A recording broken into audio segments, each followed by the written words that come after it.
Hi students, in the video la nama non-deterministic finite automata kum deterministic finite automata rendukulla difference enna அப்படிங்கறத வந்து பார்க்கலாம். So DFA na enna NFA enna. So deterministic finite automata non-deterministic finite automata சரி பார்க்கலாம். First வந்து it has only one unique next state. இப்போ இங்க வந்து பார்த்தோம்னா multiple next state. பாருங்க Q0 அப்படிங்கற ஒரு ஸ்டார்ட் ஸ்டேட் இருக்கு. அதுல A அப்படிங்கற ஒரு இன்புட் கொடுக்கும்போது Q1 அப்படிங்கற ஒரே ஒரு ஸ்டேட்டுக்கு மூவ் ஆகுது. That means ஒரு ஸ்டேட் ஒரு இன்புட் சிம்பலுக்கு ஒரு இடத்துக்கு தான் மூவ் ஆகணும். ஒரு ஸ்டேட்டுக்கு தான் மூவ் ஆகணும். பட் இங்க A அப்படிங்கற ஒரு input சிம்பலுக்கு more than one state multiple ஸ்டேட்டுக்கு அதால போக முடியும். சரி இது ஃபர்ஸ்ட் டிஃபரன்ஸ். அப்புறம் it cannot use empty string transition இங்க இருக்காது. epsilon transition இங்க இருக்காது. பட் இங்க வந்து empty string transition வந்து possible. It can understood as one machine எப்படி ஆக்ட் ஆகுமோ அதே மாதிரி DFA ஆக்ட் ஆகும். NFA வந்து என்ன மாதிரி ஆக்ட் ஆகும் அப்படின்னு பார்த்தோம்னா ஒரு நிறைய மெஷின்ஸ் வந்து அட் அ டைம் ஒர்க் பண்ணால் எப்படி இருக்கும், நிறைய small machine at a time வந்து ஒரு ப்ராசஸ் பண்ணால் எப்படி இருக்குமோ அந்த மாதிரி வந்து ஆக்ட் ஆகும். சரியா, multiple little machines computing at the same time. So இதை வந்து கன்ஸ்ட்ரக்ட் பண்ணுறது DFA கன்ஸ்ட்ரக்ட் பண்ணுறது கொஞ்சம் கஷ்டம். ஏன் அப்படின்னா ஒரு இன்புட் ஒரு ஸ்டேட்டுக்கு தான் மூவ் ஆகணும் அப்படிங்கிற ஒரு ரெஸ்ட்ரிக்ஷன் வந்து நமக்கு இங்கே இருக்கிறதுனால கன்ஸ்ட்ரக்ஷன் கொஞ்சம் கஷ்டமாக இருக்கும். பட் இங்கே ஈஸியாக இருக்கும். எல்லா DFAயுமே நம்ம NFAன்னு சொல்லலாம். பட் எல்லா NFAயுமே DFA கிடையாது.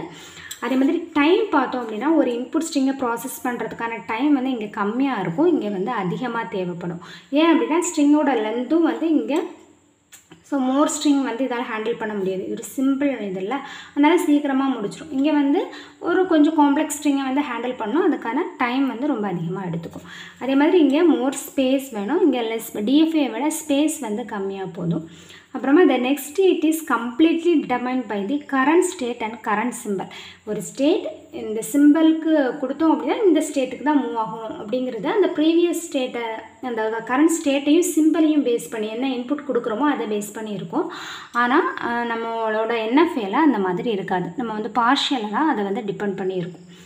சரியா, ஸோ ஒரு எக்ஸாம்பிள் வந்து நம்ம பார்க்கலாம் எப்படி கன்ஸ்ட்ரக்ட் பண்ணுறதுன்னு பார்ப்போம். இப்போ ஒரு லாங்குவேஜ் வந்து கொடுத்துருக்காங்க. என்ன condition, AB the whole power n greater than 0 இருக்கும். இதோட மீனிங் என்ன அப்படின்னா எந்த மாதிரியான ஸ்ட்ரிங்கை அக்செப்ட் பண்ணுற மாதிரி டயக்ராம் போல கன்ஸ்ட்ரக்ட் பண்ண சொல்லியிருக்காங்கன்னா AB greater than or equal to 0. அப்போ AB பவர் 0 வராது, அதை விட பெரிய நம்பர். அப்போ AB பவர் 1 ஒரு தடவை AB வரலாம், AB பவர் 2. ஸோ எத்தனை டைம்ஸ் வேணால் AB வரலாம், ஆனால் காம்பினேஷன் AB இந்த மாதிரி வந்து இருக்கும்.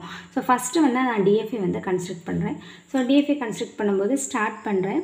ஸோ Q0 ஸ்டார்ட் பண்ணுறேன். நமக்கு என்ன வரணும்னு சொல்லியிருக்காங்களோ அதை ஃபஸ்ட்டு ட்ரா பண்ணி முடிச்சிடணும்.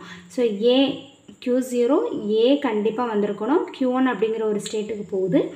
B அப்படிங்கிறது வந்தோன்னா Q2 அப்படிங்கிற ஃபைனல் ஸ்டேட்டுக்கு ரீச் ஆகிருக்கு. நம்மளோட கண்டிஷன் AB தானே, AB பவர் 0 பவர் 1லேருந்து ஸ்டார்ட் ஆகும். இப்போ AB அப்படிங்கிற அந்த கண்டிஷனை நம்ம வந்து சாட்டிஸ்ஃபை பண்ணியாச்சு. இதுக்கு அப்புறமா நமக்கு என்னெல்லாம் இனி இன்புட் ரிமைனிங் கொடுக்க வேண்டியது இருக்கோ அதை கொடுக்கலாம். இப்போ Q0 A முடிச்சுட்டு பட் B அப்படிங்கிற இன்னொரு இன்புட்டுக்கு நான் ப்ராசஸ் பண்ணி ஆகணும். இப்போ Q0க்கு B கொடுத்தா என்னெல்லாம் பாசிபிலிட்டி இருக்குது அப்படின்னு பார்ப்போமா. இப்போ Bயை நான் இங்கேயே கொடுத்தேன்னு வச்சுக்க, எனக்கு என்ன ஆகும், BABன்னு வரும். எனக்கு அப்படியே வரக்கூடாது, ஸ்ட்ரிங் ஒன்லி என்ன தான் வரணும், ABயும் ABயோட பவராக தான் வரணும். அப்போது நான் Bயை இன்னொரு ஸ்டேட்டுக்கு வந்து ரீடைரக்ட் பண்ணி விடுறேன். சரியா, இப்போ Q1 எடுத்தோம் அப்படின்னா B முடிஞ்சிருச்சு, இன்னொரு A அப்படிங்கிற இன்புட் இருக்குது.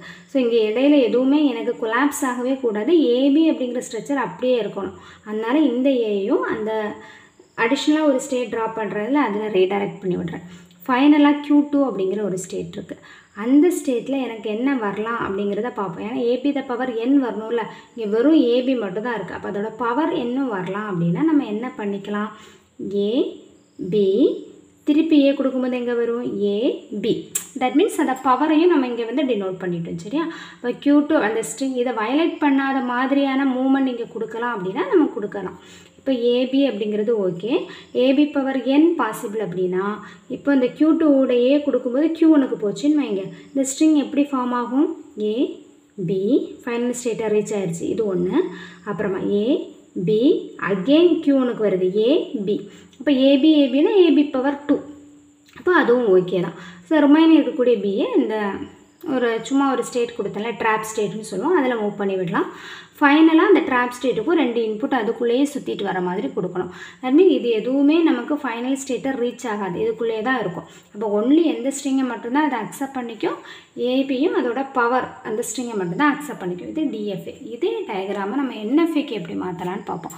ஸோ என்எஃப்ஏக்கு வந்து ரொம்ப சிம்பிளாக தான், கன்ஸ்ட்ரக்டர் ரொம்ப ஈஸியாக இருக்கும்.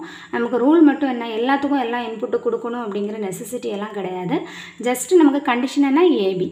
இன்னொன்று என்னது, ஏபி த பவர் n. அதுக்கு என்ன பண்ணால் போதும், ஏபி Q2லேருந்து ஒரு ஏபி இதை மட்டும் கொடுத்தாலே போதும். நமக்கு வந்து எல்லாத்துக்கும் இன்புட் கொடுக்கணும் அப்படிங்கிற எந்த தேவையும் கிடையாது. இப்போ இதில் இன்புட் நம்ம வந்து ஸ்ட்ரிங் செக் பண்ணி பார்க்கலாம். ஏபி ஃபைனல் ஸ்டேட் ரீச் ஆகுதா, அக்செப்டட். ஏபி பவர் 3ன்னு வைங்களேன். ஸோ ஏபி எத்தனை டைம்ஸ் வேணால் ஏபி வந்து இங்கே வந்து, ஸோ ஏபி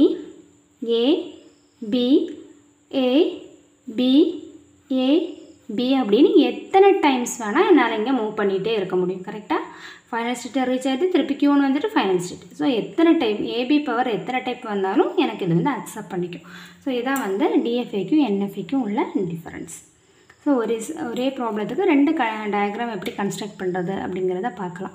நமக்கு இங்கே எல்லா ஸ்டேட்டுக்குமே 2 இன்புட் கொடுக்கணும்.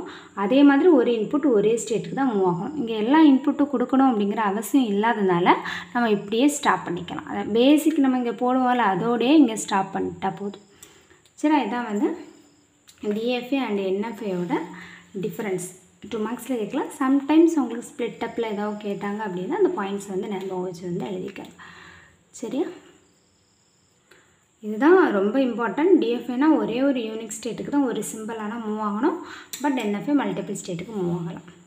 ஓகேவா? தேங்க்யூ.